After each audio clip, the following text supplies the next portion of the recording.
ছাত্রলীগের সাথে ছিল, ছাত্রলীগ করেছে, ছাত্রলীগের মিছিল মিটিং করেছে, ছাত্রলীগের ছত্রছায়া ছিল।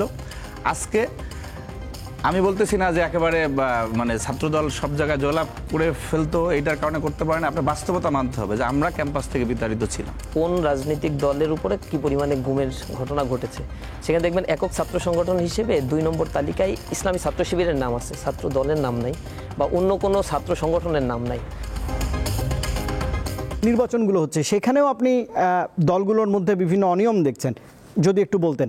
ছাত্র সংসদ নির্বাচন হয়েছে, আপনি শিবির সমর্থিত প্যানেল জয়লাভ করেছে। তো আপনি শিবিরের যারা এই ছাত্র সংসদে অংশগ্রহণ করেছেন এর প্রত্যেকে তার যে শিক্ষাগত ক্যারিয়ারটা, সেই ক্যারিয়ারের পুরোটা সময় ক্যাম্পাসে ছিলেন। আমাদের যারা প্যানেলে ছিল এরকম একজনকে আপনি দেখাতে পারবেন না যে ক্যাম্পাসে ছিল। তারা শিক্ষার্থীদের সাথে ছিল। একটা শিক্ষার্থী যখন মানে অবাধে অন্যদের সাথে থাকতে পারবে, তাদের একটা ঘনিষ্ঠতা আপনার চেয়ে বেশি থাকবে যে থাকতে পারতেছে না তার চেয়ে। এবং তাদের অনেকেই ছাত্রলীগের সাথে ছিল, ছাত্রলীগ করেছে, ছাত্রলীগের মিছিল মিটিং করেছে, ছাত্রলীগের ছত্রছায়া ছিল। আজকে আমি বলতেছি না যে একেবারে মানে ছাত্রদল সব জায়গায় জয়লাভ করে ফেলতো, এইটার কারণে করতে পারে না। আপনার বাস্তবতা মানতে হবে যে আমরা ক্যাম্পাস থেকে বিতাড়িত ছিলাম। আমরা ক্যাম্পাসে গেলে সেদিনই যে কতবার হামলা হয়েছে আপনাদের মিডিয়ার কল্যাণে আপনারাও জানেন। কিন্তু ওনারা তো ছিলেন ক্যাম্পাসে।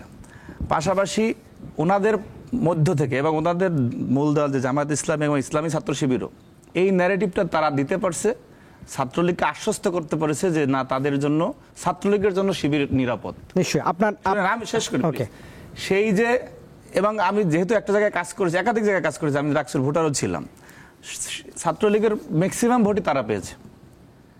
এই যে নিজেরা ক্যাম্পাসে ছিল এবং ছাত্রলীগের ভোটটা পেয়েছে, তাদের কিছু ওয়েলফেয়ারের কাজও ছিল। এবং এক একটা ছাত্র সংসদে কি স্টাইল হয়েছে, আপনার ডাকসুতে যে অভিযোগগুলি আসছে, আপনি কি একটাও কি বিশ্ববিদ্যালয় কর্তৃপক্ষ বা ডাকসু যারা ভোট গ্রহণ করছে তারা কি কেউ খণ্ডাইতে পারছে নাকি? আপনি এই যে অন্যজন ভোট দিয়ে দিচ্ছে, সেই ভোট দেয়া ব্যালট পেপার সরবরাহ করা হয়েছে, এজেন্টের বিষয়ে অভিযোগ ছিল, নীলক্ষেতে ছাপানোর অভিযোগ ছিল, এরকম 20টা অভিযোগ। নিশ্চয়ই এই খণ্ডনগুলো একটু নিয়ে আসি সাদ্দামের কাছ থেকে। আমি ওনার কাছ থেকে না, উনি অথরিটি না, অথরিটি যারা তারা কি খটাইছে, উনি কি বলছেন সেটা একটু জানি। দেয়ার ইজ ইলেকশন ইঞ্জিনিয়ারিং, এটা তো স্পষ্ট। নিশ্চয় সাদ্দাম, আপনি আপনার কাছে সরাসরি প্রশ্ন, গুপ্ত থেকে প্রকাশ্য এই যে রাজনীতি করার সুফল, এটির একটু খণ্ডন করবেন। জি, আমি আশা করি আমার বক্তব্যের মধ্যে ইন্টারফেয়ার করবেন না ভাই। ভাইয়ের কথা তো শুনলাম। আসলে দেখবেন যে গুম কমিশন একটা রিপোর্ট পেশ করেছে কিছুদিন আগে, সেখানে দেখানো হয়েছে যে কোন রাজনৈতিক দলের উপরে কি পরিমাণে গুমের ঘটনা ঘটেছে। সেখানে দেখবেন একক ছাত্র সংগঠন হিসেবে 2 নম্বর তালিকায় ইসলামী ছাত্র শিবিরের নাম আছে, ছাত্র দলের নাম নাই বা অন্য কোনো ছাত্র সংগঠনের নাম নাই। রাজনৈতিক দলের মাঝখানে একটা ছাত্র সংগঠন সেখানে স্থান পেয়েছে, তাদের নাকি 31% গুমের ঘটনা। এবং বিএমপির ক্ষেত্রে তাঁতি দল, ছাত্র দল, বিএমপি, তারপরে যুব দল সব মিলে 35% গুমের ঘটনা ঘটছে। তো এই হচ্ছে আমাদের উপরে জুলুম নির্যাতনের অবস্থা ছিল। কেন্দ্রীয় অফিস থেকে শুরু করে ইউনিয়ন পর্যায়ের কোনো অফিস ইসলামী ছাত্র শিবির করতে পারে নাই। এত জুলুম নির্যাতনের শিকার যে সংগঠনটা হলো, তাদের ব্যাপারে যে এলিগেশনগুলো দিচ্ছে, আমাদের সংগঠনটা হচ্ছে ডায়নামিক একটা সংগঠন। প্রতি বছরই আমাদের সংগঠনের কমিটি চেঞ্জ হয়। আমাদের সংগঠন এমন না যে মানে হিউজ পরিমাণে মানে এরকম আছে যে 15 বছর ধরে ছাত্র জীবন আমার মানে শেষ হয়ে গেছে, এখনো সংগঠনে আসি। এই সিস্টেমটা আমাদের খুবই রেয়ার। এবং প্রতি বছর সংগঠনের এই দায়িত্বশীল চেঞ্জ হওয়ার কারণে স্বাভাবিক পর্যায় থেকেই সংগঠনের গতিশীলতাটা আমাদের ধরে রাখার চেষ্টা করেছি। এবং আমাদের তো প্রায় 5-7 লক্ষ স্টুডেন্টদের নামে ছাত্র শিবিরের জনশক্তির নামে মামলা ছিল, প্রচুর পরিমাণে জেল জুলুমের শিকার। এটা ভাইও হচ্ছে দেখেছে, তার সাথেও জেলখানায় আমাদের অনেক ভাই অবস্থান করছে। এগুলো এখন যে মানে ন্যারেটিভ তারা দাঁড় করিয়েছে, গুপ্তর ব্যাপারটা আমি একটু শেষ করি।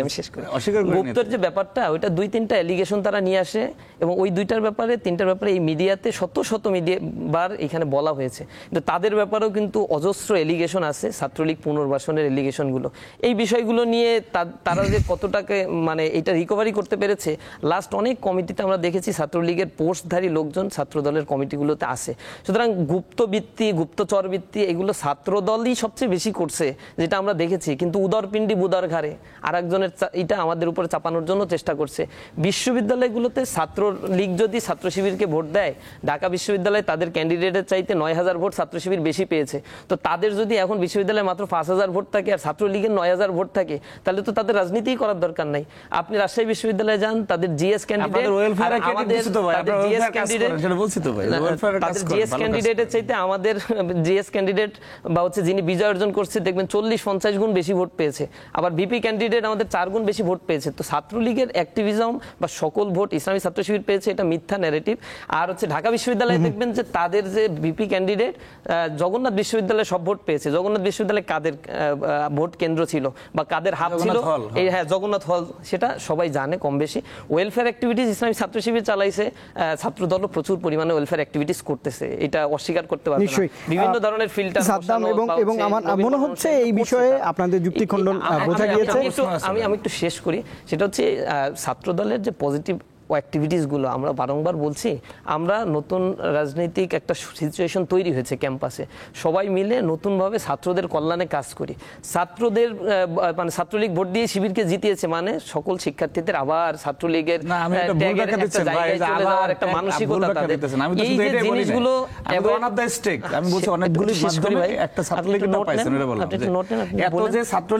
নির্যাতন করলো 5 আগস্ট পরবর্তী সময় ছাত্রলীগের নামে একটা মামলা কেন করলো না? অসংখ্য মামলা গুম কমিশন আপনি জানেন না, এই কারণে আপনার এই দেখেন মিথ্যাচার করাটা বন্ধ করতে হবে। আমরা মার্চ ফর জাস্টিস করছি, তারপর আপনারা করছেন। আমি জাভেদ রাসিনের কাছে একটু যেতে চাই, মিথ্যার যে রাজনীতি মনে হয় এই বিষয়ে আপনাদের দুজনের ব্যাখ্যায় আমি বুঝতে পেরেছি। আমি বলি 30 সেকেন্ড টাইম নেই। 9.5 মাত্রার ভূমিকম্প হলো তাদের চেইন অফ কমান্ড ঠিক থাকে, তো ওনারা কেন বাংলাদেশে ছাত্রলীগের একজনকেও রাস্তাঘাটে ধরলো না? ধরছে কিনা ওনারা কমান্ড দিয়ে? কোথায় ধরছেন আপনি? একটা উদাহরণ দেখান না। এইভাবে করলে আসলে যুক্তির খণ্ডন হবে না। আমি তো সত্য কথা বলতেছি ভাই। ঠিক আছে, আমরা প্রতিনিয়ত আজকেও ঘটনা ঘটছে দেখেন, আপনার প্রশ্নের যুক্তি আপনি সময় পেলে দেওয়ার চেষ্টা করবেন। ধন্যবাদ।